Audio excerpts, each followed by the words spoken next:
पहले मेरे साथ ये हुआ था, मेरी शादी हुई थी, अपनों में शादी हुई थी, तो शौहर जो था वो कहता था मुझे औलाद नहीं चाहिए,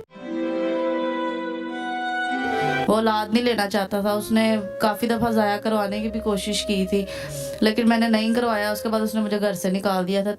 तीसरा महीना मुझे लगा हुआ था जब मैं अपने वालिदैन के घर पे आई थी।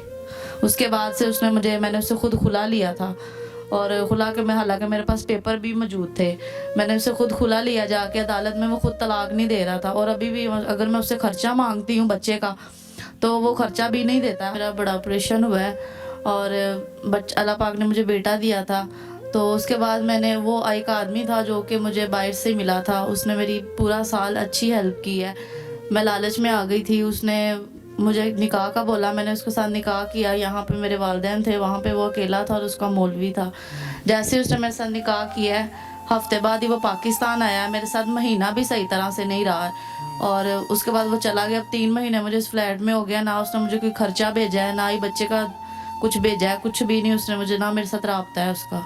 3 महीने से कुछ भी नहीं पता किधर? नहीं, उसका नंबर भी बंद है। तो मतलब कुछ भी नहीं पता आपको कि किधर है? 1 महीना आपके साथ रहा है? हाँ जी, 1 महीना मेरे साथ रहा है वो। तो उसमें आपने उसे कोई किराया शराया नहीं मांगा कि आपने तो चले जाना है, मैंने घर का करना है? उसने मुझे ये नहीं कहा था कि मैं चला जाऊंगा जल्दी, वो कह रहा था कि मैं तुम्हारे पास रहूंगा। लेकिन वो 1 महीने बाद ही वो अचानक ही गए हैं। उसके बाद मैंने उनको कॉल वगैरह भी की है, तो उनका नंबर भी बंद था। कुछ नहीं पता? नहीं, मुझे कुछ तो निकाह रजिस्टर करवाया है? नहीं, मैंने उनको बोला था, वो कह रहे थे कि मैं वहाँ पे रजिस्टर करवाऊंगा।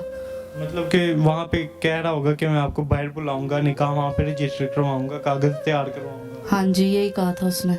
मैं बड़ी मुश्किल से गुजारा करती हूँ। उन्होंने कहा था मैं तुम्हारा सारा खर्चा, सिम भी उनके नाम पे थी, वो भी सिम भी बंद है मेरी अब, और मैं यहाँ से उधार वगैरह पकड़ के कर लेती थी, लेकिन अब तो कोई उधार भी नहीं देता है। वो कहते हैं तुम्हारा खुद का किराए का घर है, हम कैसे तुम पे यकीन कर लें। पहले मैं अपनी छोटी बहन के पास अपना बच्चा छोड़ के चली जाती थी, लेकिन अब मैं वो भी नहीं जा सकती हूँ, क्योंकि बड़े ऑपरेशन से मेरे से अब काम नहीं होता है घरों में। तो वो खर्चा भी नहीं देता है, हालांकि पहला शोहर भी मेरा बिल्कुल भी साथ नहीं देता है, और अब अगर दूसरी दफ़ा किया तो दूसरी दफ़ा भी ऐसे ही हुआ है मेरे साथ। अब आप क्या चाहती हैं? अब क्या मकसद है आपका मीडिया के सामने आने का? बस मैं यही चाहती हूँ कि कोई भी अगर मेरी वीडियो देख रहा है तो वो मेरा साथ दे मेरे बच्चे के लिए। और अब यकीन तो इतनी जल्दी किसी पे मैं कर नहीं सकती हूँ, क्योंकि मेरे 2 दफा धोखा हो गया जी, पहले मेरे साथ ऐसे हो गया है।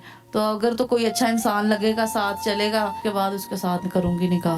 फिर भी अब आपने इतनी जल्दी नहीं करनी जैसे आपके साथ हुआ है। पहले वो भी साल आपकी मदद करता रहा? जी, पूरा साल उसने मेरी मदद की है, अच्छी की है मदद। उसने मुझे सामान वगैरह भी लेके दिया था, सब कुछ लेके दिया था।